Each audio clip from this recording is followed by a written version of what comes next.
Hey, this is Dr. Drew, and you were listening to This Life with Bob Forrest and Dr. Drew. Here we are.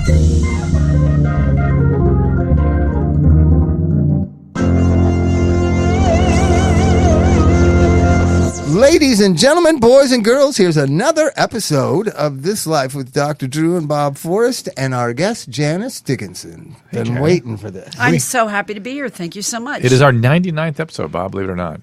99. Yeah, crazy. And Number 9. Yeah. Bob barely made it here this time because he thought he was going to die. I really did. What happened? I got pneumonia, and I'm not big on keeping track of, healthcare. I'm a different generation. I'm not a computer person. Like, and No, I have neither Kaiser. am I. I have Kaiser. If you don't know how to work a computer, you're just gonna die. You know what I mean? That's really bad. You have to send emails and like. No, but you have a temperature? I don't even know how to You don't copy look an sick. email. No, I was sick 3 weeks ago. I was so sick. I was in and out. So I just paid cash going to an urgent care. Turns out urgent cares can't help you. It's just a bunch of students. I didn't know. It's right next to a hospital. You should have gone to Minute Clinic at CVS. I'm serious. It would have been just about. Listen, you need. It was a case in point of people not understanding. Forget how to fund the healthcare, how it works. You must have a primary care doctor. That physician. Kaiser, I married one. But at Kaiser, it's so hard. You don't even know who you're talking to. It really is. I mean, I like the system if you're healthy. Do you have a Kaiser doctor? I still don't know. Okay, see, you need to have a doctor. Why do you not utilize what's at arm's length? Dr. Drew Pinsky is one of the greatest doctors. He's my doctor. I can't be his doctor. He's my friend. I can't have a dual relationship. But he was guiding me. He was saying, get in front of a doctor. I kept saying, dude, don't go to the emergency room. Go see a doctor and let him or her take care of you. Tell them what Minute you said. Clinic. Listen, I literally, this went on for like 8 days, Janice. On one night, I really realized, so I'm Googling, and a lot of people in their 50s and 60s die of pneumonia. And I'm like, so I call my business partners and I say, listen, if something happens, this is what I want to happen. And my partner, Evan, was like, what the hell's going on? And I was like, I don't know, but I just know that I'm not getting better. I haven't been getting better. I'm taking all kinds of medicine. I'm not getting better. And Drew keeps saying, get in front of a doctor. Let a doctor have eyes and ears on you. Yeah, let them do their job. So, but I'm ignoring that. I'm just going to the urgent care emergency room. So finally, after I thought I was going to die and then I didn't die, 2 more days, I was so ill. I couldn't breathe. What was your temperature? Like 101, 102. I had 104. But get this. So I go to this doctor's office. I decide I'm going to go to the most expensive doctor in my area of the Inland Beverly Empire. Hills, Bob Forrest. No, I live in the IE. So I go. Inland Empire. And I'm coughing and all this kind of stuff. And a doctor, I've been there about 30 minutes. A doctor peeks his head in the room I'm in. He goes, do you have asthma? Oh, my God. And I said, no. And he goes, okay, be with you in a minute. And he shut the door. And so then he came in and within like 3 minutes, he diagnosed me, gave me what I needed. I got better by the next night. Did they hospitalize you? No, he didn't need it. He needed a physician to use his or her judgment, to apply their judgment. And his judgment was then that you really didn't have pneumonia. his judgment was that my coughing from the pneumonia was causing me to have post-bronchitic bronchospasm. There you go. Your post-bronchitic bronchospasm comes from all the help you go to at night during the rock shows and all your artists, that are friends that you take care of. But the truth is that I just wasn't listening, which a lot of Americans don't do. Night air really gets the lungs. Look, you need a primary care doctor because that doctor will know how to navigate the system. And I was thinking about this when I was thinking about you. Bob went off on Facebook, and I'm like, dude, you need to see a primary care doctor. And so even if you see a subspecialist, right? Let's say you have joint pain, you go see a rheumatologist. Don't do that because that consult needs to be interpreted by somebody. Okay. A primary care doctor needs to take that consult and interpret it in the context of your overall health care. That when you're a hammer, sometimes the whole world's a nail, right? Got it. So you see consultants, you're going to get hammered because you're going to be a nail. They may get it right, they may get it exact. And if you are actually in a condition is their area of expertise, again, then your primary care doctor can send you back and get information and get more treatments. But somebody who knows how this works. That is like a brute. I mean, she takes so much time with me. She's up at UCLA, and she, Can you see her and get a hold of her? I can. If you can't get a hold of her, they have assistants. Look at how frustrated Drew gets with me. Here's what gets me, Bob. Here, let me present this case to you. Hi, my son's 23. He's actively suicidal. He's on Zoloft and Abilify, and he's going to kill himself right now. I don't know what to do. I've tried everything. I need you to see him right away. What's your first question? You need to call 911 if he's really going to kill himself. Yes, but what else do you want to know about his? Is he a drug addict? No. Who's prescribing the Zoloft and the Abilify? Because that person is responsible for every second of that kid's well-being. I think I always bypass authority. Right. That's your problem. And so you need to call that doctor. Bob, listen to me. I was literally wanted Kaiser Foundation to shut down because they didn't help me. So, Bob, you need to call that doctor, and if he or she doesn't answer, they are responsible to have somebody else to take that call to respond to you and take the responsibility that they've accepted. They've accepted it from then on. They are the responsible party, not somebody on Facebook. that doctor is responsible from then on. There were doctors on Facebook giving me IM messages and what to do also. Unbelievable. Well, that's problematic. Unbelievable. All right. So anyways, I almost died and now I'm back. So I'm here. You're alive, I'm alive. No, but Bob, now you don't have any lives left because I know. you've been through all the stories we've heard about you that you're famous for, from walking the line. Janice Dickinson, the first supermodel. That's me. That's her. What else don't people know about Janice Dickinson? Oh, I'm a grandmother. Grandmother now. I got just got married. We went to her wedding. Were you at the wedding, Bob? No. I'm sorry. It was all right. We just finished telling somebody last night. Was it Jason Waller? It was the best, funnest wedding we've ever been to. The funnest ceremony we've ever been to. I feel bad because I should have invited him, but we had such a very small, arena to get married. But I was thinking on the way over here today to do This Is Life, and all the people that you really saved and helped, the two of you, myself, I can say that I'm happily married. Shelley helped you. The team really did because you prescribed, you listened, you put up, but Shelley put up with it day by day, and stringing me along and getting me to class, AA meetings, and really guiding me to a better way of life. And I want to thank you for it. We had the good team. We were a team, a real team like the old school teams. That's what I'm saying. And whoever the client attached with, the rest of us would back away because now we have one person who now has control. But understand that our personality structures, each one of us was like a lock, and let's say the patient is a key. Sasha too. Right. Sasha. We had Louisa. We have That's what I'm saying. We have all these different team, and always somebody would fit with the patient. They'd like Jason Davis fit with me. I don't know why. He liked you. It's true. He liked you. He would listen to me. He admired Drew, but he was drawn to you. He called you Waldo. Yep. You were Waldo. He calls everybody names, but he listened to me. But he did. But you did save his life. Do you have any contact with Jason lately? I see him from time to time. He's still alive. I don't know how he does it, but he's doing it. Well, there's so many people that were on the show that are still alive. It's amazing. When Dennis Rodman was in North Korea, what were you thinking? I was thinking there must be having a hell of a time. Can you imagine Rodman is the only American that's allowed in North Korea to hang out with young, and he's a recipient of celebrity rehab. Celebrity rehab guys over talking to Kim Jong-un when no other Americans can. And then, wait a minute, we're not finished. Phillips.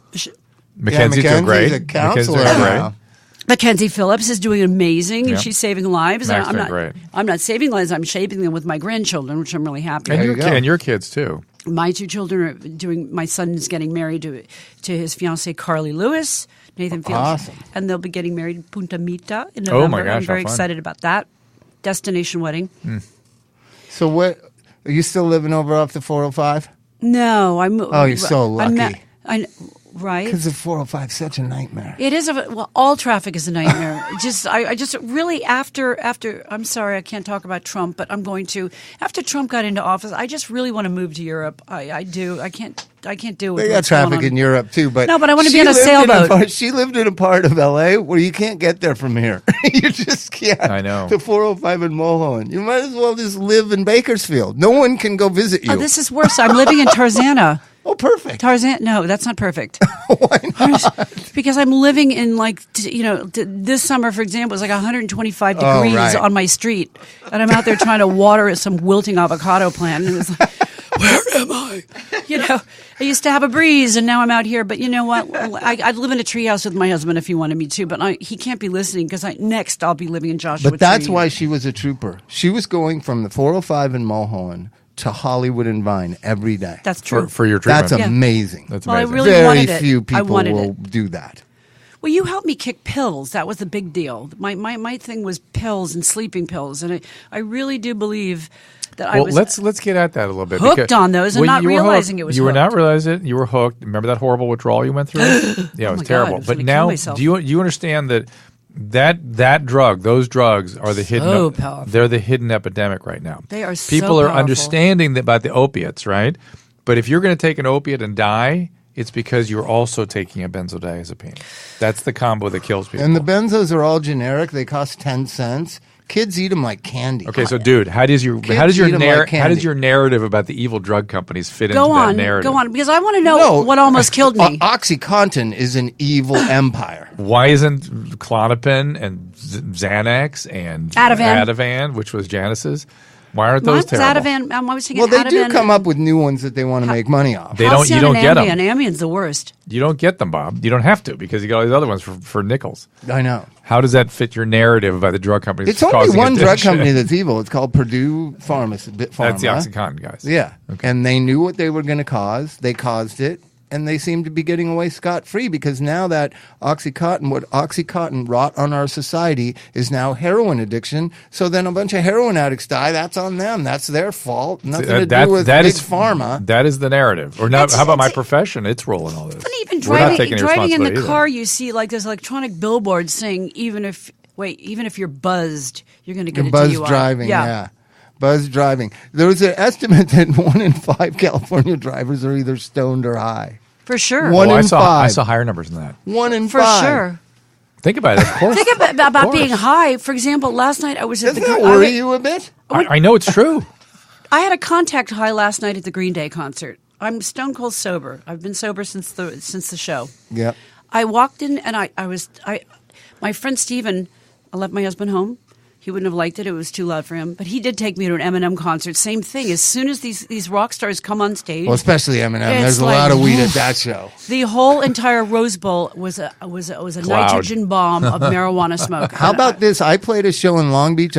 Were you there, Nate, at that street scene? I was walking down the street before we played, just walking around this street scene in Long Beach. There were kids with pit bull dogs smoking weed, talking with cops, with Long Beach police cops, joking around in downtown Long Beach. It's all legal. It's the LBC, man. It's his medicine. You can't tell me about my medicine. But what about cops just laughing and being friendly, community relations? What are they going to do? What are they going to do? I don't know. Everyone should get hooked on Hydrolite because I've been sipping effervescent electrolyte tablets for the past 45 minutes, and I feel good. Susan, anything on Facebook Live there? This did save me. This did save me when I was sick. I was drinking these all the time. I'm telling you, I'm just completely dehydrated as a woman because I talk too much. And these really help saturate your yes, it will. Your quenching of thirst. Let's go back in time to the great grand 1970s at the Fifth Studio 54. Was it as crazy as it seemed? It was amazing. It was the mecca of hedonism. Drew doesn't like the 70s, and I kind of am fond of the 70s. Why? They were amazing. Are you kidding? I was out every night partying on down and shooting Vogue covers during the day. I don't know how I did it, but was it fun though? Were people friendly and kind? It was kind to me because I had a job. I had a day job. Have you seen the new show, The Deuce? No, I've got to watch it. I'm going to binge watch it. That is what it felt like in the 70s. It's The an Deuce? exact. I was alive in the 70s. But We were the 70s. You were in Palm Springs or something, I right? know, but I was alive. I'm Must just have telling been you. walking out there. You go Yeah. look at that is an exact.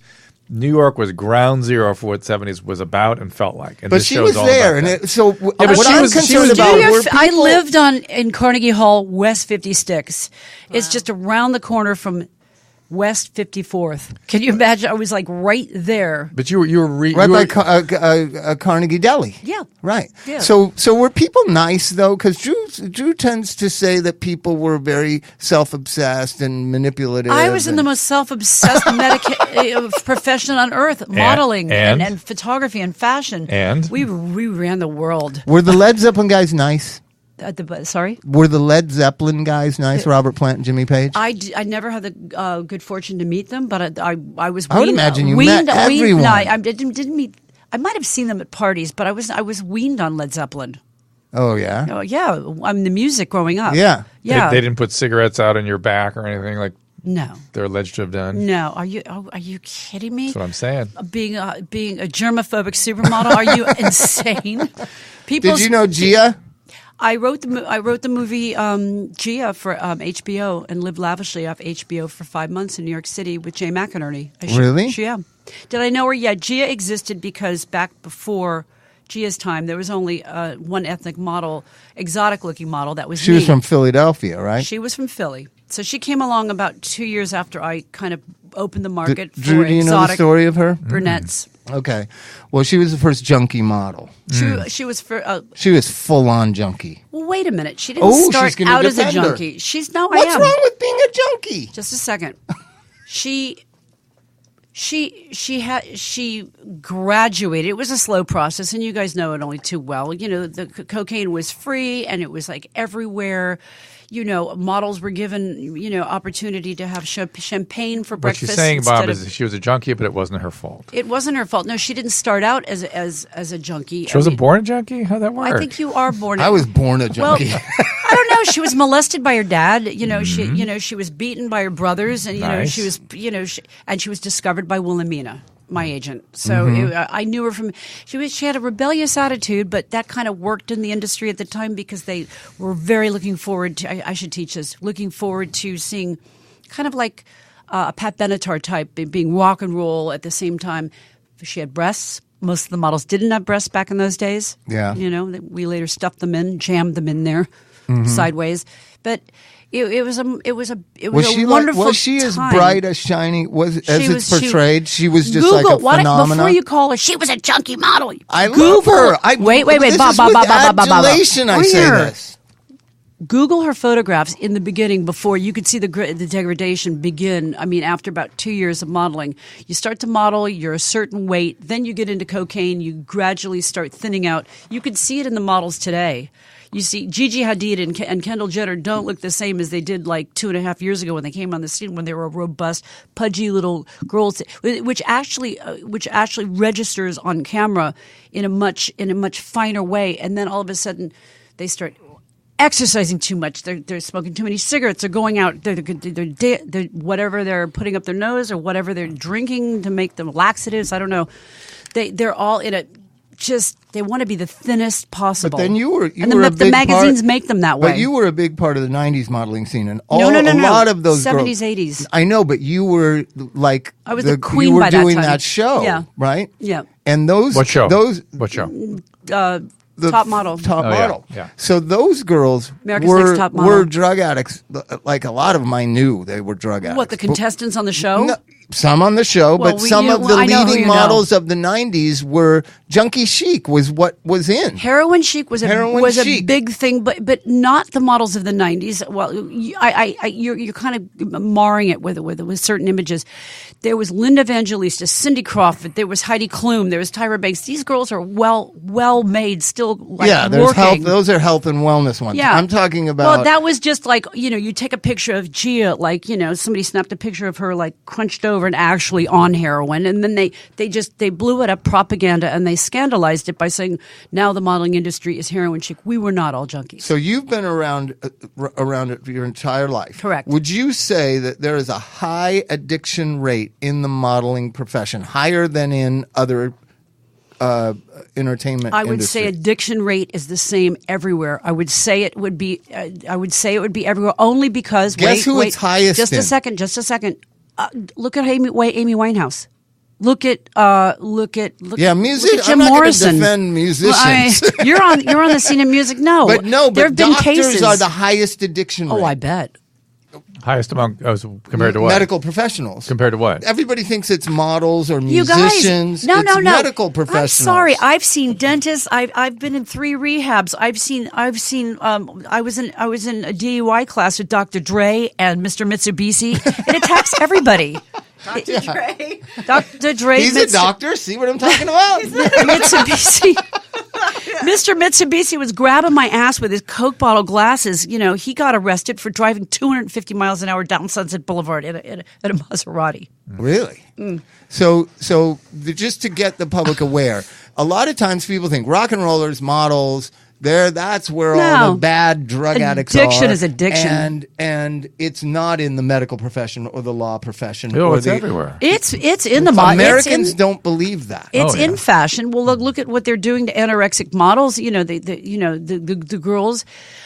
I wrote a book about it. Everything About Me is Fake and Imperfect, because you try to aspire. All young girls try to aspire to look like Cindy Crawford, but they don't realize that Cindy Crawford has a team of about 30 people. She's got expert lighting guys. She's got brilliant photographers. She's got, thank God for Botox. That's costly. She's got hair and makeup.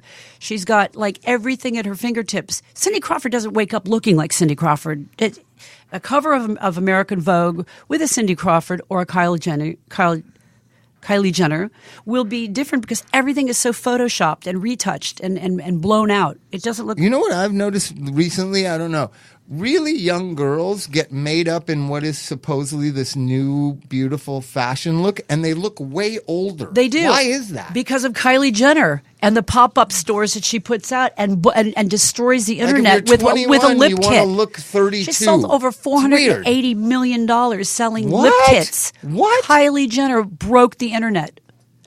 Little kid? I was in Woodland. What is wrong with us, Drew? Not me. I'm not buying them. How do these little but kids you know who become does. billionaires? But you know who does. What are we doing wrong is what the question is. What it is the tweens. They want to grow up to look like Kylie Jenner. Why? Because she's cool. Why? Because she dresses like a slut. You want to know something frightening? She overblows her lips. Wait, with 400 cc's of Botox going like this, Bob. I don't even know who we're talking about. One of the Jenners. I know. Kardashians. Look at me. They blow their lips up. They blow them up to inner tube epic proportions. To look older? And then overline their lips because they're trying to get the blowjob lips. Yeah. Oh, my God in heaven. So let me go back where I was about 8 minutes ago. Susan, any Facebook questions for Janice?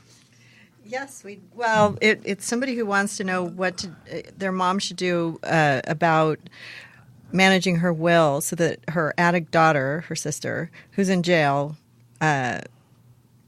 will be taken care of, incentivized to get sober. Right. So you got to talk to an attorney about having maybe even a hired conservator, sort of someone to go, someone to sponsor.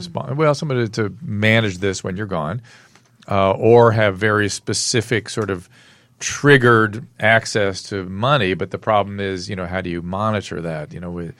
There's no one there to monitor. Well, I heard a new thing that Shaq said. It's the coolest thing. He told his kids, unless you graduate from college, you don't get a dime. I love that. Well, we said that too. Even in the will. If you don't graduate from college, you don't get a dime. We went way beyond that. What did you guys do? We had the graduate school they had to go to. No, they had to graduate from college. Stages of being involved in the will. Yes. Yeah, yes. If they died before they were 30, and they didn't go to school, they couldn't have money till they were 30. Well, they'd be dead. Oh, you'd be dead. No, we would, but they wouldn't be able to touch the money till they were 30 because we figured, the 20s are kind of unless they went to graduate school. Well, you guys are like royals. That's what the Queen established on Harry and Wills. So this mom is concerned with that. She's concerned. I might die. I have this money. It's going to go to my child, what do I do? That's a really technical question. Donate it to the cat. And then she said, get tested how often, when to pay I don't her think money. you can trust drug tests for will money. No, you really need, you need to get a There conservator. should be a- You need to it's get a some lot of person, money, a apparently. conservator. You got to get a conservator to manage it. A professional If she wants conservator. that money, she's going to want to get sober. This is the thing that drives me Do crazy. they have like sponsors, conservators? No, That would be good. Someone should that'd be do a that. boundary problem. Someone should do that. That's a good Nah, business. that's Bob a- Forrest, Well, that's a good business. No, lawyers do it, and lawyers do the right thing sometimes. Hopefully a I was gonna sober say one. a lot of times. Sometimes. No, a lot of conservators have a good. That you have to find the ones that have real good understanding of mental health, because there are a lot of those out there that have that. And then I bet you this is a bigger problem than that. I bet you that's the first question anybody's dared ask. But That's I know a a great lot question. of parents are worried about What's her name? What if something happened to me and this kid gets $1 million? I think it was Kayla. Right? Oh, Sammy. used That to was see it at Lost and Cetus Sammy- back in the day. Sammy, if you're listening- all the time. Sammy, if you're the time. listening, we're not making light of your predicament right now, but that's a really important question because I, as a mother, would absolutely think like that. I'm not leaving them like a ton of money, but they'll get parts of my legacy that is quite valuable. I think listening to what Drew just said really makes a point by finding a good conservator through an attorney. Get a conservatorship and get a good estate lawyer who understands about things. Mark Geragos is always asking questions like this. A good attorneys, they're always involved in this kind of stuff. Who would you hire? Would you go to Zoom, legal Zoom? How would you find this attorney? I don't. How do you find the attorney? How do you find an attorney? You get an Well, estate attorney, somebody who manages attorney. estates. Estate. We have to help this woman. Yeah. Yeah. No, but but you shouldn't be ashamed. I don't know. I just don't know about all Well, this. the one thing I that can Drew- tell Well, America. Drew just said an I estate have- attorney. But I'm the one that's seen what happens when you don't plan that your kids are going to get this money. I've seen dynasties spent on drugs. Of course. And rehab and frivolous living. Of course. And so these people sweat and tears, 40 Their life. years of building a business to create wealth for the next generation. They just blow it on drugs and rehab and living high on That's the hog. horrible. But Right? it's life. I mean, this is common. Like you, Bob? I did it. He's trans.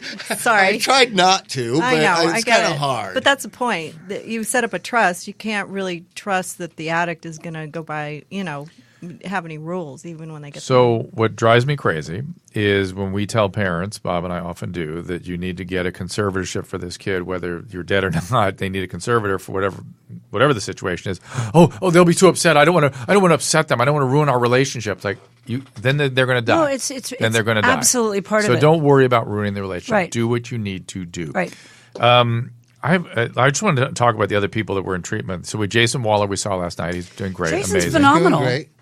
But I Amazing. never knew him when he was like out in the town. I used to see him around in nightclubs and things, and he was pretty wild. But Yep. I never.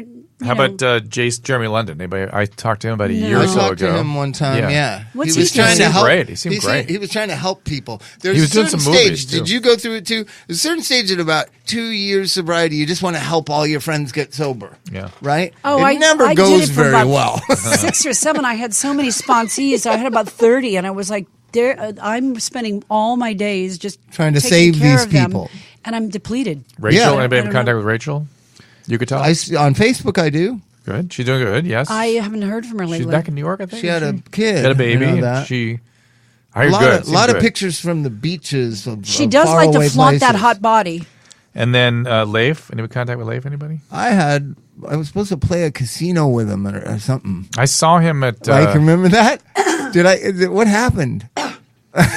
Nate's shaking Nate his head. went I don't with know. me. I was supposed to go sing with Leif's band at a casino in what's the town that they allow gambling? Gardena. like the Pomona. the bicycle club or something. Yeah. And what about Frankie?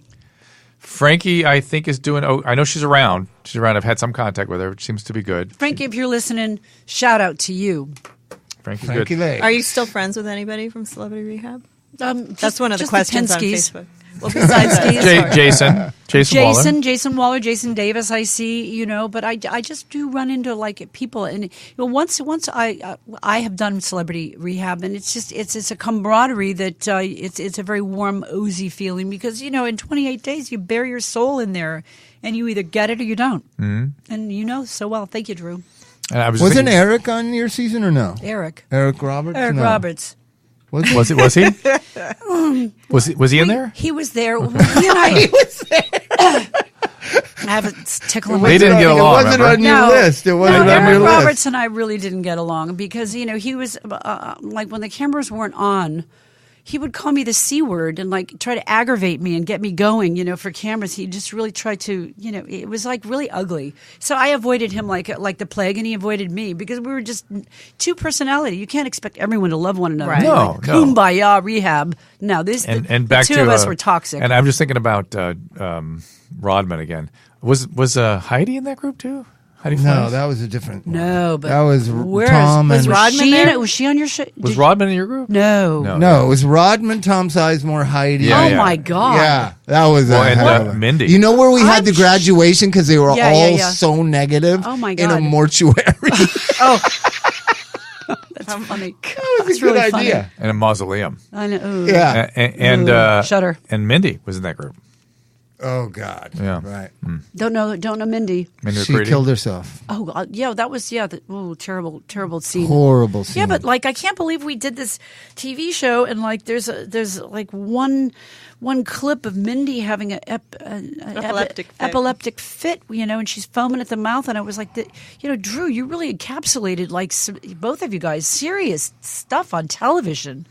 that's that's withdrawals. I mean, Yeah. my withdrawal was on the third day, as Drew brought up. You're I lucky you went didn't in- have a seizure because Oh. benzo withdrawals, you have seizures. I just didn't know what was happening to me because I wasn't on the pills and I was walking around and I'm sober and I was like, oh God, and I just really meant it. I know. Yeah. It was terrible. bet. Climbing Well, the but walls. the people who succeeded or are in a way better place than before we Oh. met them Oh, are my the goodness. people that went to aftercare for months and months and sometimes a year. Well, Eric did a lot Davis. of No, Eric did a lot Davis, of you did, Davis. Your group was the most. Yeah, Eric did a lot of good aftercare.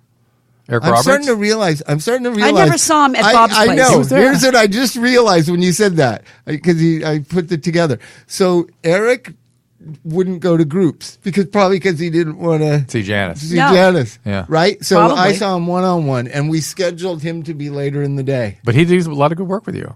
Yeah, it was good. Yeah. It was good. And everybody- Rachel kept coming everybody's back. got their baggage. Yeah. Everybody does. Right. Everyone that's listening, you have baggage. But it's something about community and attachment that sobriety That's is. what I mean about, it like, really warm and is. fuzzy it's feelings. not about an event or an insight. It's about community and dedication to that connection. Well, I think where did you guys get the inspiration for the show to begin with? Bob? Well, no, it was John Irwin came to me, and John Irwin. I was, oh, it's interesting. No way. You'll like Impossible. why though. Irwin's genius. You'll like why. Remember when they used to pick on Britney Spears and Lindsay Lohan, Yes. and there was another girl too. There's a third one that's kind of faded away. There was Paris another- Hilton. Oh yeah, No. Paris Hilton. And No, they would it was pick on also, them and make fun yeah. of them, and the Jay Leno would make fun of them they were every like night. fodder and for it everybody was just to mean. go They after. were children. It was horrible. I agree. It was the beginning of the ugliness of America. Jamie Foxx right? did it to poor Miley Cyrus in the beginning. Yeah, so I got angry about that watching Jay Leno one night where, when Britney Spears had shaved her head, it was obvious she was psychotic. She was Exactly. having an episode. And just what the media did was so It was- ugly. And then don't the forget next the night, paparazzi was making so much money off the pictures. I know. Well, KTLA Channel 5 News broadcast live from the place she was shaving her head, if you remember. They cut into regular programming to This show is a Americana. 19 or 20-year-old girl having a mental health breakdown and exploit it for Pop culture. Pop culture, right? So Jay Leno had a punchline about her shaving her head or whatever, and it made me so angry. What did he say? It was just a punchline, and then she shaved her head. He So reminds me of Ed McMahon. He's So- not a Yeah. comedian. He's not Johnny Carson. Yeah, So I'm right. sitting in my So office. I come in the next morning to work. I'm sitting in my office, and he blows in, and he sits down in the seat. Spewing. We have a seat where where the patients sit, and I was sitting in my seat.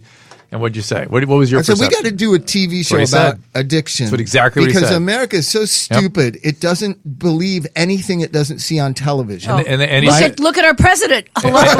Hello. and they said we have to show how sick people are, how hard they were, And what they went through as children. Yeah. Exactly. And the things that And go on in rehab. I was we just need stunned. to film rehab. This is That was an epiphany moment. But I was stunned. I said, Bob, somebody had approached me. if you really think this is the right thing to do, I will go forward with this. He goes like this. He goes, yes, and he jumps out. He walks out. And he goes, we got to do it. We got to do it. But it wasn't going to be celebrities. It wasn't going to be celebrities. Real people. It was going to be real people. But then, what was the problem with real people? It was. We did it with real people eventually. Not in the beginning. No one liked real people. Oh, we're such a celebrity focus. I think it might have been VH1 was interested in celebrities, much anything. But if a celebrity sneezes, it's a part of the culture. Yeah. America's obsessed with fame and drugs. But after I've done this show, I can honestly say thousands of people have come up to me and said, like, you've saved my life by just going on that show. Thank you. It did what we intended it to do. You really helped a lot of people. Yeah, it was what we intended to do. I wish, if I had to go, I didn't know that much about television. Now I do. But what I would have done is, how you guys got the payments through the shooting of it? Right. I would have said the payments need to be spread out over 6 months, so you have to go to aftercare to get your payments. That's very smart. That would have been smarter. All right, we got to take a little break. I would have sued you, but it would have been smarter. The great Janice Dickinson is here. I want to talk to you about Ram Dass when we get back. All right, I'm take a little break. Right back. Well, one of the great parts about working in recovery is seeing former patients successfully move on. And I've had patients that have come up to me years later and shake my hand and say, what? Sometimes people are kicked out of treatment. And many of these folks move on to become mental health professionals themselves.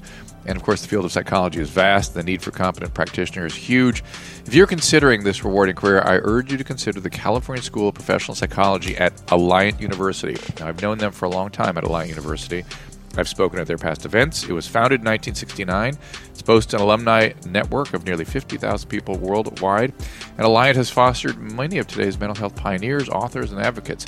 CSPP at Alliant University hosts both on-ground and online programs in business psychology, marriage and family therapy, clinical counseling. They also offer APA-accredited doctoral programs in clinical psychology that can allow for specialization in child psychology, clinical forensic psychology, and integrated psychology. And the faculty is crazy. It's made up of leaders and historical figures like Abraham Maslow, Carl Rogers, Viktor Frankl, some of the true fathers of modern psychology. For more information, and I worked alongside of these students as well, by the way, in the clinical setting, as well as having lectured at the institution. So for more on the California School of Professional Psychology, CSPP, at Alliant, click the Alliant banner on our website or visit Alliant, ALLIANT.edu, alliant.edu. I want to thank our friends at Alliant and also our friends at Hydrolite. Don't forget them. Hydrolite, you can get a 30% off discount by clicking on the banner. That's probably why I didn't die of pneumonia. I took that every day. You just Janice on crack. DRWHY, and you get 30% off. Ram Dass? Ram Dass. Talk about? So first of all, I met his niece on Friday night. Oh, his really? His niece is an agent out here. Oh, you're kidding. No, isn't that something? Who's Ram Dass? Ram Dass was a spiritual teacher. He's actually like a crazy guy from Brooklyn, right? He was from Brooklyn. Well, he became a spiritual teacher, musician. He had a lot to do with self-realization fellowship out in Malibu. So there's a documentary out now called Dying to Know about Leary and Ram Dass. And they reunite them together, and they film them talking to each other just before Leary dies. And in the documentary, you need to watch it because you see how severely mentally ill Leary was. I didn't realize. Oh, Dr. Leary, I knew him, and he was crazy. He was out there. He was bipolar. And he was alcoholic. And it goes into that too. He Don't you think? Oh, God, for sure. Listen, acid. Bob, there's one segment where his ex-wife leaves him, one of his 5 wives, manic as hell. The third wife, she says, our addiction got so bad, I almost died, I had to leave. And he kept going. I mean, it's severe. And his pupils are pinned the whole time he's doing this doc. So I'm wondering if he's on something. Might be. So anyway, his severe mental illness was made apparent in that film. And then Ram Dass, I thought, well, at least the guy's doing good stuff, and he's a cool guy. Yeah, he's a cool guy, and he had he was part of the original Harvard gang. Finish. Had some interesting insights from LSD and stuff. But then I thought, when do these guys really change? Like, that's an old story. That's a rich kid who becomes an ascetic. Okay, all right. Rich kid becomes a monk. Okay, that's an old story. Okay, why? What's new? What are we going to do new? And I started thinking that hallucinogen therapy may be a thing. It may help people with certain mental illnesses. We just got to figure this out. Should talk to Rocky. Is he using that stuff? Is he advocating? No, I mean, is he advocating? I don't know what his I think there's there's research, particularly in death and dying. There's some good evidence that. Well, let's go see Flatliners. I'm all for that when I'm dying, but One of the things they are working on is the Wounded Warriors are doing for PTSD. MDMA. And it is working. MDMA. And it is acid? working. Yeah, MDMA. MDMA. Is that Low dose, what that low does? dose. It's a serotonin drug, isn't it? Well, MDMA. but that's not saying much. I mean, What is a serotonin over-the-counter thing that I can buy that doesn't affect my there is none. exercise. I know. Stay with exercise. Coffee. Yeah, coffee. Coffee. Sex. My favorite. Sex. Good. Chocolate. Yeah, those are all good. Those are all the good ones. But like but I don't know, I always just- fantasize about Molly and Well, I was a Fucking part of all the time. I was a part of seeing Ram Dass. I saw him several times. He played music. He'd teach meditation at Self Realization Fellowship in Malibu. And I was going there one time. I got into it when I had about 7-8 years sobriety. And I because you go on different journeys, right? Oh, I bet. I would have loved to have been a fly on the wall for that one. So I'm there becoming, like following Self Realization Fellowship. And I got there late on a Sunday morning and I had to park way far away. And I was walking through the parking lot and it was just Porsche after Range Rover after Porsche after Range Rover. And I thought, these motherfuckers aren't going to South Central to spread the good news about God. But you're sort of making my point. So go ahead. So you got to and you met Ram Dass. So I had been into it for about 2 years. And in that church and that day, I was disillusioned. I was like, look at all these rich people. Like, where are the poor people? But you're living in living in one of the most expensive cities on earth, and you're going to be No, ready. but I think Bob's. But I get spiritual teachers aren't the real true gurus of India are going to the most impoverished places of India and asking nothing in return and teaching and giving. Well, that's how right? Kabbalah got started from that guy with the center, Eitan, and his Kabbalah center. But I think the missing piece, what I was thinking is the other. Being of service to others and figuring things out for others and being instead of an exchange. Instead of you got to turn in a little bit and to be ascetic. All right, well, does that go hand in hand with psychotropics? Is that what you're saying? Like I guess I started thinking about all this because our country is so spiritually in trouble right now, and I have to read Bob's Facebook posts every day, and they hurt my soul. They're so negative and angry. I get really negative, and then I post pictures of the baby. Like I'm a round there's and round a good guy. balance there, and it just feels like I don't know. I feel like a new synthesis is coming. Something synthetic from all this has got to come together. I think social media I'm does not sure, so I'm thinking negative. a lot about it all the time. No, but you guys are way too. How about in your heads. this? How about this? Steve Jobs didn't allow his children to be on iPads. Yeah. How about that? How about the people Makes who sense. really know It how makes sense. addictive It eats your and brain. profound these technology touch is? them. I'm not Those hooked on them like people you don't people. allow their children on it. I totally What- agree. I agree with them. Drew doesn't think it matters. I don't. Right. I don't disagree with them. I just think that I'm sure there were people that didn't let people drive cars either. I mean, this is but these are children's developing brains. But Drew. see, going to a Listen, dinner, you do can you even understand see it in restaurants. Hang on, when you see these children at the restaurants, I get it. and they're texting each other by Yep. having conversation there's with problems. with their thumbs. I'm not and an they get carpal apologist. tunnel by the time they're 12 or 13, and then it's by the Here's- time they're here- 19. you know what? There's the art of conversation Here's is the deal. dead. Here's what I'm thinking. It just came together for me a little bit. I'm not an apologist for these things. Of course, there's lots of trouble with it.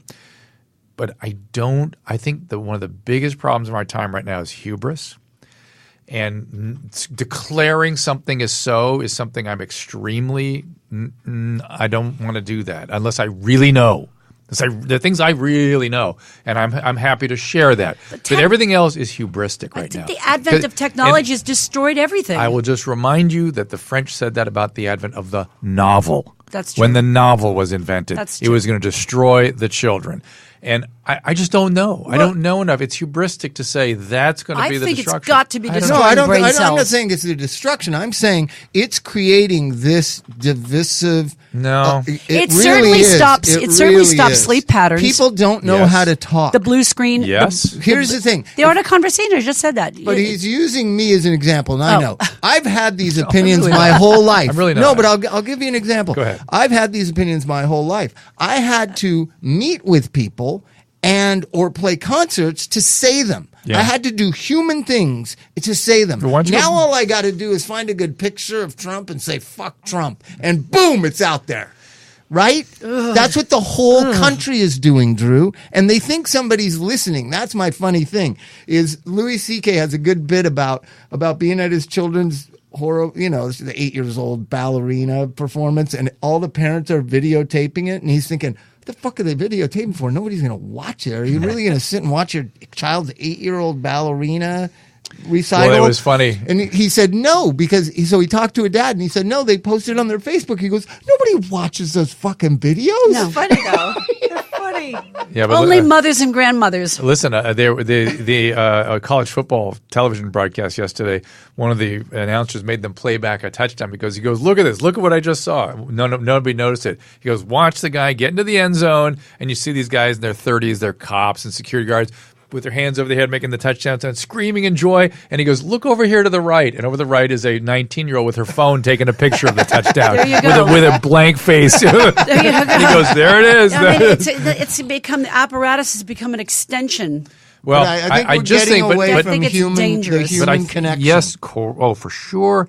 And I think we need to Go back to letter writing? No, it's just our education. We need to use all this material, this technology, to really educate ourselves. We need to be thoughtful and thinking about things, because really behind all of this is a lack of understanding, a lack of education. Just even what I said about the novel. How many people know that history? No, I mean, know. that history's That's because there. you're well read. I think but we don't have to read anymore. You can use this thing, listen to podcasts. You didn't really used to need. You didn't have to starts go with to college tweens. It to starts know with a lot of stuff. tweens, and it starts with being popular on social media. That's It's a where waste it's of all time. started. Yes, it's a waste They of can't time. stop. I They're know. killing themselves over it. I understand. Believe me, I understand. But I don't know. difference- Listen, I'm an optimist. He's a pessimist. That's the Yes. difference here. And I think I like that. I think a new synthesis will come out of that. I think, there's a famous philosopher right now, Hegel, that said that's kind of how history moves along, through these opposites coming in conflict and synthetically coming together. I think we're in a big synthetic mess right now. 100%. And You're something's got to so kind right. of come out of it. And Trump, whether you like him or hate him or whatever, Ah! at least it's a but listen, at least it's a shaking up, so a new synthesis can I bet develop. you Janice has met Trump before. I have. I stole his limousine. But has he ever hit on you? He did say I told with ya. Melania at the Vera Wang fashion Oh show. my God! Those have got to be the greatest legs I've ever seen on a broad in my life.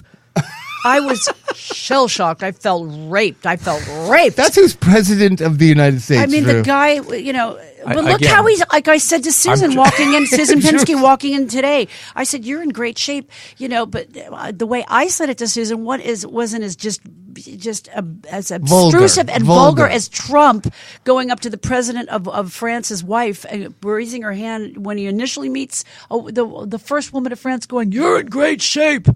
It's just. I'm not an apologist. Good to me. I'm not an apologist. Yeah. Trust me. So You're having a feeling of this synthetic generation. it's a synthesis. A Something's synthetic happening. Something's poly- happening. it's like- Something's changing. It Something's is, happening. but It's not going to go one way or the other. You It's need to going to come pinpoint together. this, doctor. You need to be I'm- a specialist. And What if it Thinking, turns into authoritarian government? They just went through that. I was told how to think, do you hear what they're doing in Canada? They have a law coming, or they've tried to make a law, where you have to refer to people by their preferred gender pronoun, or it's against the law. If you offend them, you could not only go to jail, you could be financially encumbered. And because they're so careful to make sure that every gender is represented, they have something like 150 different ones, Okay, so- including 75 Z categories, like Zed, Zitz, Zaz, Zuzu, Zola, Zuba, And Za. and Za, Zay, and it's like, and to make sure that even people with gender fluidity are covered. Stop If you hang on. You have to put a pin in this. You've got to explain to everybody what you're talking about, because you're going deep. I will say, even those with gender fluidity, if they change their mind in 5 minutes and they just become a Z for a Za, and you may use the wrong one, you're guilty for using the wrong one. So we're talking about how people identify themselves with their pronouns, their gender identity. For example. That's all.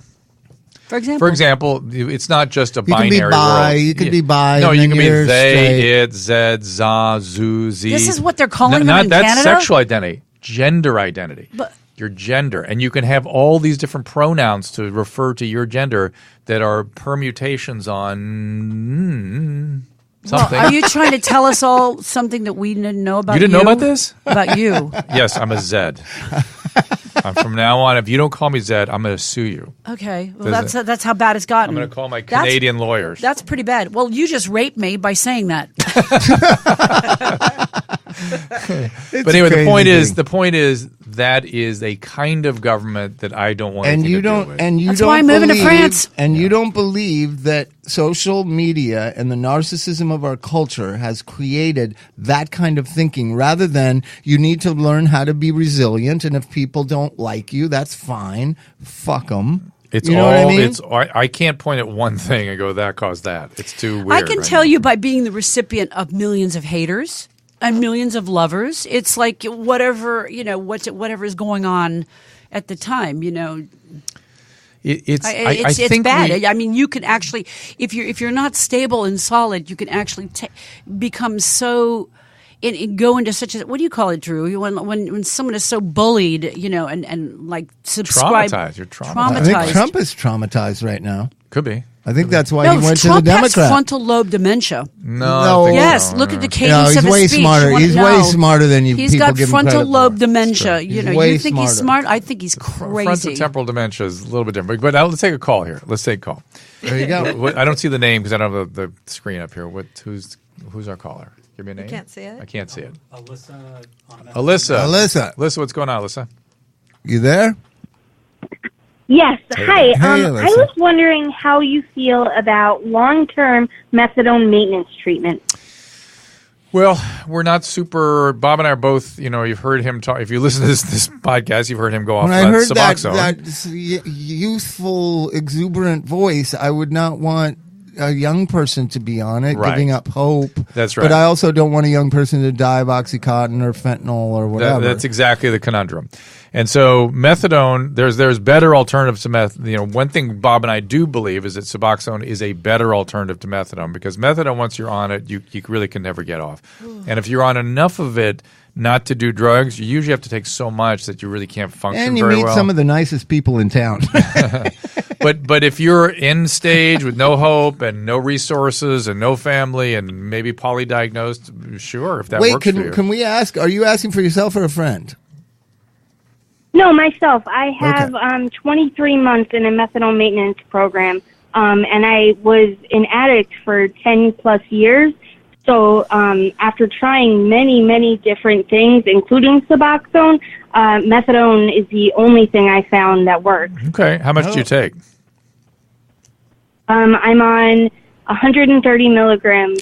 See, most people above I've been on that. most people above 80 milligrams have trouble functioning and get lots of side effects. You just opened up a Pandora's box, and if you can just bear with us for a few minutes. I was on methadone in the 80s and 90s. The maximum dose you could get was 60. Oh, yeah. Why is it now 130? Because it works better. I was smoking crack and doing heroin. Right. Ouch. That's Not right. funny. The higher dose works better, but the problem with the higher But doses, fun. you get sweating in your hands, you get asexual, sexual functioning is gone, a lot of fatigue, sleep disturbances. Do you have that's any, my problem. Any of that stuff? Yeah, maybe it's methadone. Any of that stuff, Yeah. Alyssa? A lot of those things, Yeah. a lot of them, it's kind of a draw. What would I rather? Would I rather go back to the lifestyle that I used to live, or Right. I No. mean, No. But you can, try taper Is off. that's there- what it is there really another comes road? down to for me. Well, the question is there another road? I think you need a Right. really good psychopharmacologist to help you out with that. Well, but she's already on the methadone now. Yeah, but I think What was she the should highest go to a dose? pro. But wait, what was the highest dose of Suboxone you were on per day? I took the 8 milligrams 3 times a day. Wow. So that was the highest. 24. That's a lot. You can take more, but 32 is about as much 32 as is you can it. go. all right. Well, listen. Did you ever go somewhere for like a year and try to get sober, like away in a sustained environment? No, I never had the opportunity to. See, that's- I've been to. I'm on state-funded insurance, so Right. I've been to many Yeah. bottom of the barrel rehabs Yep. and Where do you live? What state do you live in? Pennsylvania. Pennsylvania is rough. That's a rough state too. Listen, I hats off to you for finding a way to survive with this condition and with the resources that are available. Bottom line. Yeah. Line. Go to meetings. And you never know what's going to happen next. Okay. Sure. All right, Alyssa. Yep. That's good. Good Thanks on you. for Well calling in yeah, and go bringing take that care of up. yourself, honey. All right, who's the other caller there? But Drew, I'm trying to say it was federally regulated. Who upped the dose? I don't know. It's a weird thing. Didn't it have to go through all kinds of bureaucracy? Oh, sure. Yeah, I'm sure it was the medical system, the people that run. The maximum you could get if you failed time and time again to stay off of other drugs. They still was only 60 milligrams that you I don't know about this. I'm married to a retired expert in the field that probably wrote more papers than Freud did on the subject. So methadone? Of all of it. Methadone. He's like the doctor in the big book. On methadone. Everything.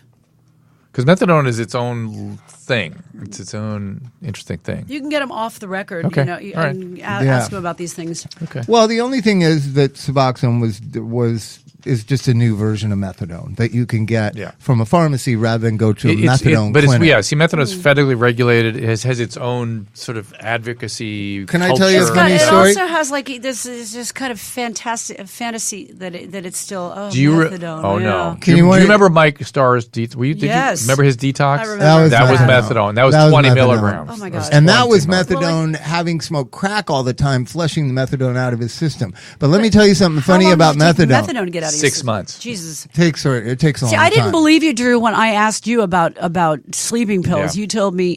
You kept telling me, I'm going to year give you a month for every year. He said you're a month, on it. and then after a month, I called him. He says, "Well, I started seeing you." He said 6 months, and he goes, "I said it was after 6 months." I was like, "When am I going to start feeling better?" You said 3 years. I said you said I couldn't tell you before because I really wanted you to get sober. Yeah. What I say is also let's get through the first 6 months. Yeah. At 6 months, you'll be better. You'll be better than you were. But 3 years is really a good thing to say. But listen, what I said was, at the end of the first year, you'll go, wow, I really was not normal that whole year. I feel a lot better. Right. And you'll do the same thing at the end of 3 years. And is that the same for methadone, though? Is it the same type of kick? It's a little different. It's a little methadone, different. Yeah, it's different. it's all these synthetic things are different. But let me tell you something about the methadone clinic. So in the 80s, when I first became a touring musician and I was a heroin addict and I was nervous, you couldn't find heroin all over America like you can now. Right. This old junkie musician told me, just every time you need to get dope, get up in the morning, clinic. Go to the methadone clinic. That's where they keep all the drug addicts. You want to find heroin? That's hilarious. The methadone alleys. The methadone alleys. Drew, just like you've been there. Well, I've seen them. It's unbelievable. That's where all the drug addicts in a town collect about 8 or 9 in the morning. The perfect time. Didn't you write a book with Judith Regan? Did you write a book with her? I've written 3, yeah. With Judith? Yeah. Well, her office now looks over one of those methadone alleys. On Hollywood Boulevard? No, in New York. In Soho, sort of, yeah. Allison, look at Allison here. Allison on the line. Allison, can you hear us? Hi there. Yes, I can. Hey, Alice. Go ahead.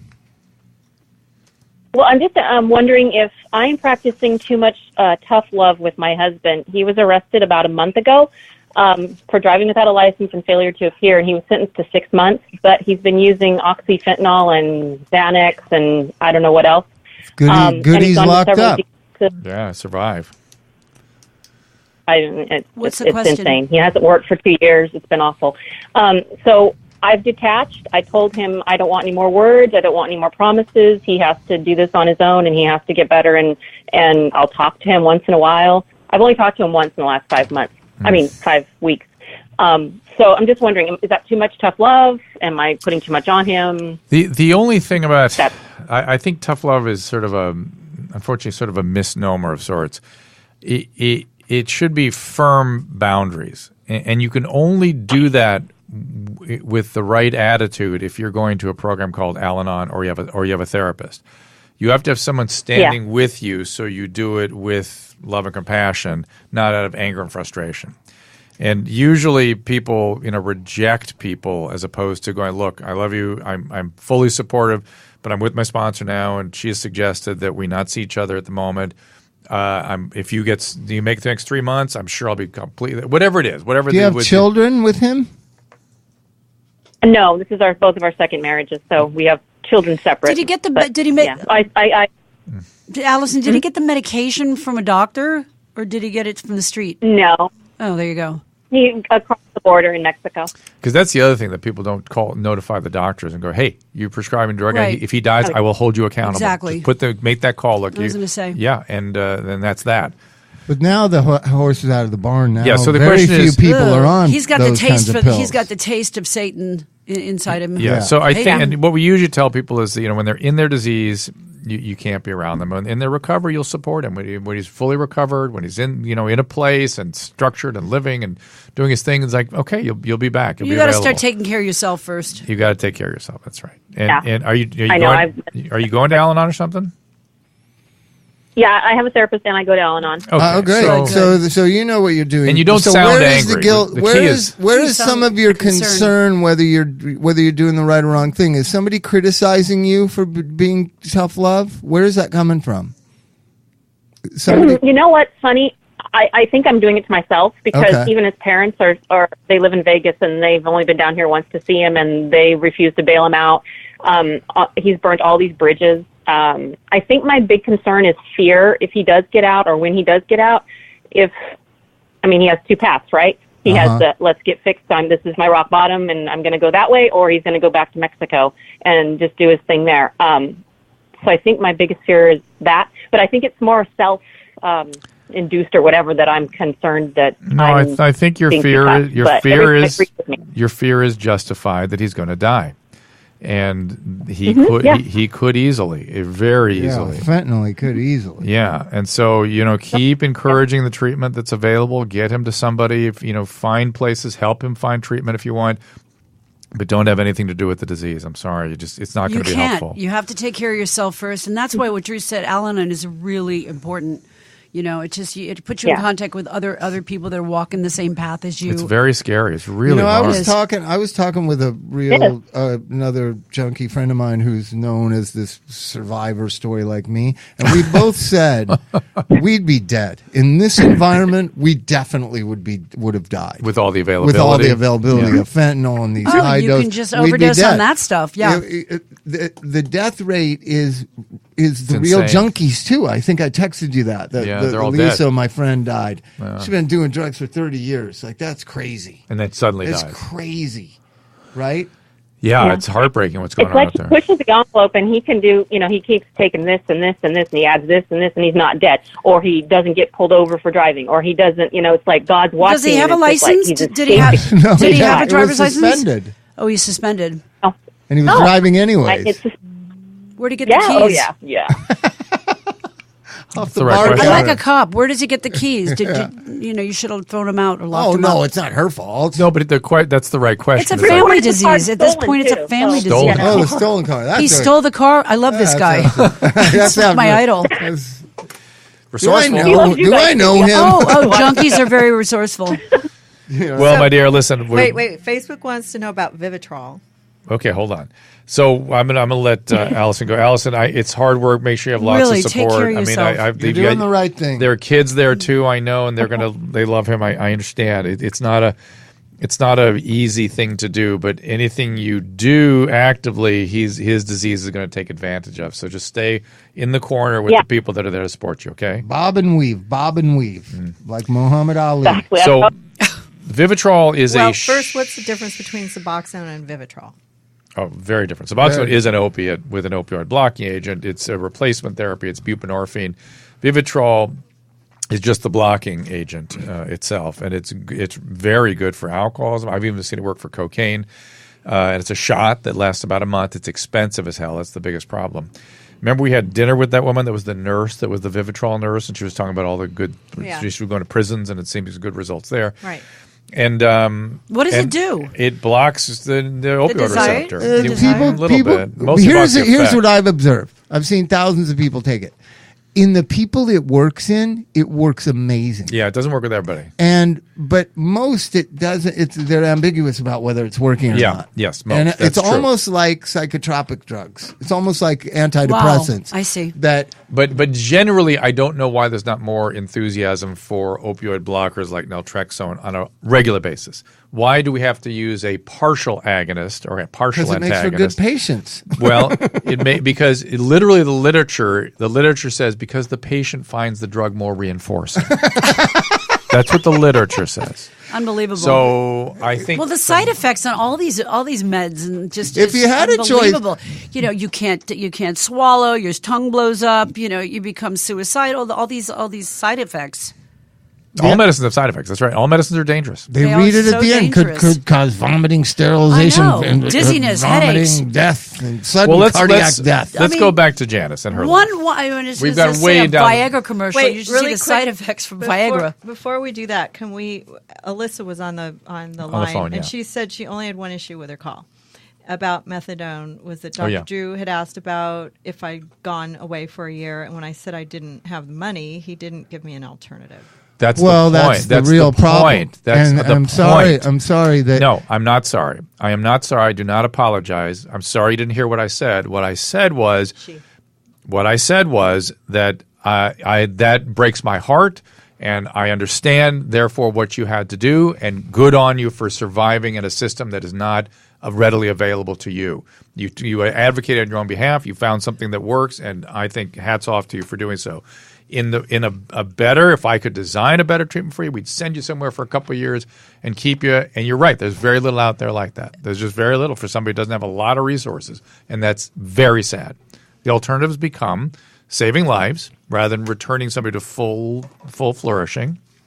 And I get that. I totally get it. We talked about some of the things. Yeah, she's surviving and she's stable and she's employed, and there's so many positives coming from the methadone. But she's also non-sexual and sweating and I'm sleepy and I'm fatigued. So and these not are the sleeping. side effects, same Right. as every other drug they advertise on television. Drugs have side effects. Methadone has bad side effects. I would not. Oh, do God, methadone. yeah. And then you can't get off once you're I on got it. off From how much? 60. 60 by doing heroin for a year. Yeah, Okay, well that's how you get off methadone. No, but I really wish you good luck, Alyssa. Alyssa. Really good luck. We weren't. Yeah, absolutely. Drew That's and why- Bob weren't that's being why I- slight. He was No, not being no, slight. no. I'm a witness to how I you think- handle it. I was being and we were all saying that it is really enthusiastic. tough in Pennsylvania what you're going Well, and through. tough everywhere. Yeah, and but I my prayers are with you. I Absolutely. really suggest the Al-Anon. Yeah, that's what I. Al-Anon. Here's That's the thing. Allison. That's the other one. Let's give her some hope. I just dealt with a client who went down from 130. It took 8 months, 5 1/3 to milligrams, 5 milligrams every week or something, That's pretty good. right? And then he went into treatment for 60 days, Right. right? Right. At the bottom, I think they 10 get or you down 20. to 20 or something, right? We used to do that all the time. So there's a way off. You just need health insurance. That's all. And so Oh yes, we need a new president. you need health insurance. you need, but 60 days. Where do you get 60 days of treatment? It's covered by Well, health it's, insurance. you get housing about- with is it on outpatient. Obamacare? Housing with outpatient. Okay. You get like for if you got good Aetna insurance, you'll get like 3 weeks inpatient and then Right. 9 weeks outpatient with sober living. Right? And, yeah. And It's still a day-to-day thing. It's like so. It's can you imagine though? You're feeling Meetings. like you're feeling anxious. You know what is the feeling? He described to me like he'll wake up You're in out a of your good head. mood and then by mid afternoon he just thinks it's a terrible mistake. Yeah. Like I should I just could stay understand on that. whatever dose I'm on this week. I feel he dread. felt like Dread. that every week. dread, Right. Right? a sense of loss. But he made it through, and he's That's fantastic. he's rocking along. That's really good. So, and that's why I say you never know what's going to happen. No, you right? don't. Even with the gal who thinks her husband or ex-husband's going to die from fentanyl, everybody thought I was going to die. I'm alive, and a bunch of people that told me I was going to die Well, are dead. you're a different you never specimen, know. Bob. You really You are. never know. You never know. That's true. Bob is an original. For sure, one of my favorite people in the world died about 9 days Sorry. ago. Who was it? Lisa, her name is. I won't go into the details, but Ouch. but I was sure she was never going to die of drugs, right? She overdosed. Yeah, it's so just sorry. it's a sad state of affairs, right? But it started with marijuana. But it can happen. It just No, long-term sobriety, and then it started with marijuana. Oh, dear. So that's why I say you don't know where this journey ends. No, you We're could have just gone all to a on Green it. Day concert like I did last night. Or a Well, gift but that- secondhand You got to smoke. change your A sobriety gifting date, suite. Janice. Gifting You got to suite. change your sobriety date. But You were that's high tough. on I pot know, the I other was day. so high last night on pot. But people using marijuana or using Adderall, they start on a slow, weird. The thinking goes off, and it's a slow slide that people get into. Even when these things have value to them therapeutically, Let it me turns ask the you addiction this. back on. What do 46-year-old people need to focus on? Thank you. You know what I mean? ADHD stuff. Right. Who gives a fuck? I was talking about it in the car. You know what I mean? Why would a doctor, without laughing, say, "Well, you Writing a book. I mean, everyone has it. You're not Everyone working in has nuclear physics or Everyone like has curing cancer. I don't think you need to focus What too about much. Drew and Bob? What about like I have questions? What about all of the like? I went to a gifting suite yesterday. Susan she asked me what I did yesterday. I went to a gifting suite for the Emmys, and they had a big bag of hemp oil, brownies, like some just all this stuff with they are marijuana and hemp oil. They're outlawing the gummy bears. Now it's legal, but what does that do to a body to start taking hemp oil? For someone who doesn't know what they're doing. I don't think anything does it. If it doesn't have, there's this CBA, the CBDs and all that. What is it? Those may have value. Those have therapeutic value. They think they have medical value. Yeah. A lot of different things. What? For dementia. Anti-seizure. For dementia, too, right? They're giving them out now in gift bags. I don't think it's you the really. chic, hip thing in L.A. now. Okay, that's what I'm You saying. know what I mean? Like vitamin drips. Yeah. Oh, I got one the other day. A banana-infused, vitamin drip. I bet have you ever had? I've never had I was one. hooked up to an ozone therapy machine and a vitamin drip. Oh, Why? That's L.A., That's in Vegas. baby. Oh, that's Vegas. That's how you get rid of pneumonia. Hangovers, but hangovers Same as thing. well. No. But it's Same so much thing. cooler to have 2 IVs in and you're walking No, around. but so there's called no placebo. Okay, so there's you cannot get hooked to the hemp oils or like all You these can. drops. It depends. The drops. It There's depends. THC in there. That's there's what I'm some saying. there's some that isn't. Yeah. Why they would be giving out intoxicants? Their argument is they give out champagne, don't they? Yeah. You know Same what I thing. mean? That's Yeah. what I thought. You get alcohol too. Yeah. I understand the argument Yeah, but you can also become an addict and die from it eventually. from alcohol. Yeah. Absolutely. I mean, I don't. Well, the good news is that's one thing I did avoid because I was never a drunk, or an alcoholic. Well, of course I'm an alcoholic, but I have the behavior. But I wasn't. That wasn't my thing. It wasn't your drug of sleeping choice. pills. It wasn't your drug of choice. Yeah, but anything can be is the problem, and Right. it's that When slow Bob came to my slide. house, he was, I remember Bob being in the kitchen, like this with. She had but so Bob, much booze in I her said- house. but It was like in front of me, unbelievable. I was like, Bob. I said, people give me things. He goes, no. He's like taking the bottles like this, going like this. You want to get sober? He's taking the Cristal and everything going down. And I'm like, it's not my thing. I have guests. He's like.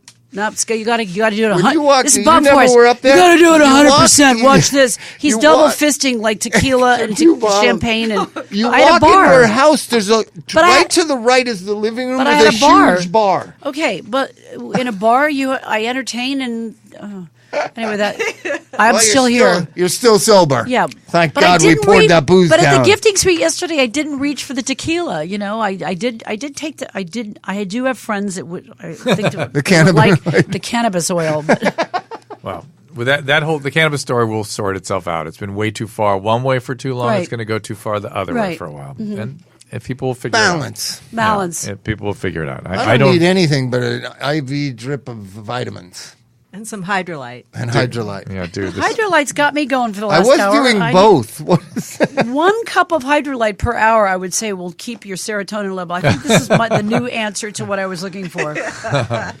Optimum health. Should we get any more Facebook I hate questions? to say goodbye, but we got to say should. goodbye. We go. serious? The three of We'll us be could back go all day. next week. Oh, yeah. With Back next week for One- episode 100. 100. Congratulations, Drew and Bob. Thank It's been you, a pleasure to do Janice. your show. Thanks, So Susan. great to Jinsky. see Probably ya. one of my favorites. Tally ho, and away we go. See you next week in a brand new show. Right, Janice? Right on. Also, you can find us on Facebook, Twitter, at Dr. Drew, and at This Life Podcast, drdrew.com. Check out the podcast. Me with Corolla, me with Dr. Spaz, Ami Horowitz, the Howard Vortex coming soon. And the award-winning now, my Dr. Drew podcast has gotten an award. Congratulations, Yeah, Drew. award-winning. How about that? Which award? Podcast Movement Award. That's amazing. It was Listen, the Health and Fitness Podcast of the Year. Is that Yes. what- yeah. that's amazing. Crazy. Congratulations. It was. Yeah, that's a big kudo. Speaking of frontotemporal Kudo. dementia, Kudo. it was a conversation with Bobcat. What they submitted was a conversation I had with Bobcat Goldthwait, where he described for the first time the last few weeks of Robin Williams' life, who had Lewy body dementia. Ouch. And no one knew it at the time. And I was like, oh my God. He told this story that was just heart-wrenching. It was unbelievable what that man was dealing with his last 6 months of life. Tragic waste of life. And Bob was his best friend. I didn't know that. And he was trying to support him through this. And the death, the demise at the end was really more to sort of just out of desperation. He was really out of his mind by that point with the dementia. Really, it just I very know tormented. Trump has it. Oh my God. Trump's got it. Let me just promote something on the positive. There's a family Battlefield Addiction. I'm hosting their event with Ryan Leaf, the mighty Ryan Leaf, who's turned over a new leaf. Nice. The football player good. who went to prison and is sober now and a big spokesperson for sobriety. And it's October 28th up in Seattle, the annual Battlefield Addiction Dinner and Auction. Please join us for fun. Delicious night benefiting a great cause. And Sounds good. That is the moms who've lost their kids. We met them. Yes. And they're doing something positive. They're trying to help other moms. Yes. Where can we send people for you? To see you, to find you? Just hashtag Janice Dickinson. Hashtag Janice Dickinson on Twitter? Instagram. My social media. Where can I go binge watch those old top models where you just rip people they're new ones? still in syndication, and my TV show. It's not on Hulu or Netflix or anything? I'm not hawking anything. I came on the show. It's an honor to work with Bob and Drew. Well, I'm not it's just anything. our pleasure to see you doing so well and Thank thriving. you. And It's awesome. Your new married life. Thank you very much. I'm in a good place. Grandparenting role. It's Love all my great. husband. Yeah. Good for you. Go. All right, thanks, Janice. Thank you so much. God bless. We'll see you next time. God bless. Remember, you can find all these podcasts at drdrew.com. The Dr. Drew podcast, the This Life podcast, and the Adam and Drew podcast, which is available 5 days a week. Find them all on iTunes and rate us 5 stars. Subscribe and get it first. And if you're really happy, click on the Amazon banner at drdrew.com to help support the show. We'll thank you for it. If you join the email list via drdrew.com/contact, we'll send you a weekly infusion newsletter with Dr. Drew's news. We're so grateful when you get in touch. We read all your emails and we'll bring you the subject matter you want to hear about. You live